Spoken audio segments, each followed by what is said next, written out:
Hey everyone, and welcome to another random video. I know it's been a long time since I last made a video, but that's because I'm only making them if I feel inspired. That's usually from talking to a friend or reading something and then feeling like I need to share it with everybody else. So today's video is going to be all about getting out of a funk or getting past some negative feelings the right way. I think it's really important to understand how to deal with negative feelings when they come up so that you can continue being in a positive alignment. The reason I was inspired for this one is because a few months ago I started noticing that around my, I don't really know what to say, but like moon time or woman time, you know where I'm going with this, something that happens to girls once a month. Around that type of time, like a few days before, I will get some like negative feelings, and it will be over the most ridiculous things, like stubbing my toe will then ruin my day. So after doing some reading and research, I learnt how to control these negative thoughts and not let them ruin the rest of my day. I do think it's really important though to address negative feelings by feeling them and sitting in them sometimes. Otherwise we will suppress them and they will come out later, which is just not ideal. However, if we do stay in the negative feelings for too long, they then become part of our identity and part of who we think we are. We open the door for the negative feelings to just walk in and attach themselves to who we think we are, whether that be beliefs about ourselves or what we think other people think about us. But these thoughts are completely wrong. These thoughts were created from past experiences and they have expired, but our subconscious mind is allowing them to live by applying them to new situations. So sometimes dwelling in negative feelings for too long can be quite detrimental. That is why I decided to share these steps, because I know lots of girls go through exactly the same thing during their moon time, and I know lots of people have negative thoughts and they want to get control of them and not let them overwhelm them. So I've taken inspiration from some reading, and in particular this book by Eckhart Tolle.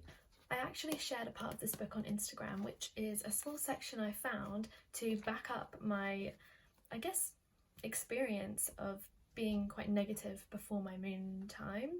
And he really emphasises the importance of using the two techniques that I'm going to talk about today to prevent them from becoming part of our identity. So the first technique is to listen to these thoughts. I'm really sorry, but my lip gloss is sticking to my lips, so if you see me going like this, that's why. The first technique is to listen to your thoughts without judgment.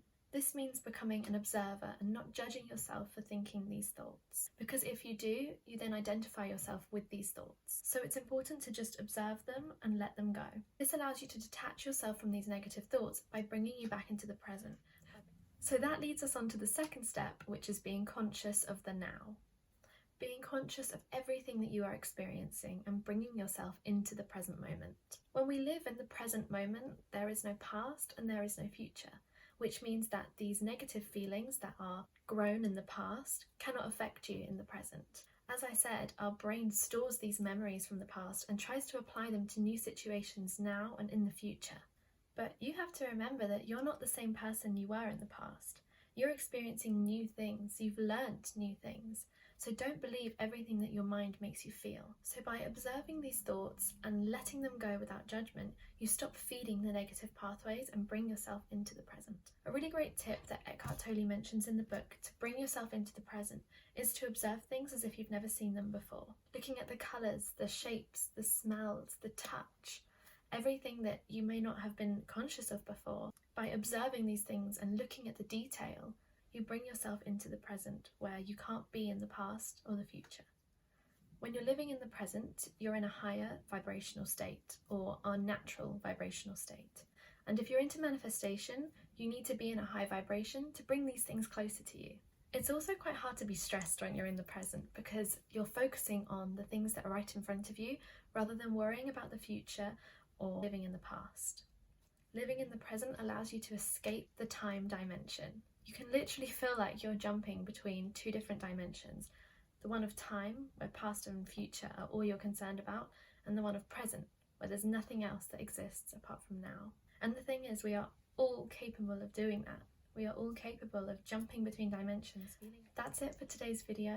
I hope it's given you a little bit of inspiration to go and live in the present or try out some of these ideas. This book is really worth a read if you're into spirituality or enlightenment or awakening or any of that type of stuff. I'd recommend reading it first because I've read some other books and I feel like they feed on from Eckhart Tolle's ideas. So this really gives you a good understanding of spirituality and how it can relate to you in your life. Thank you for watching.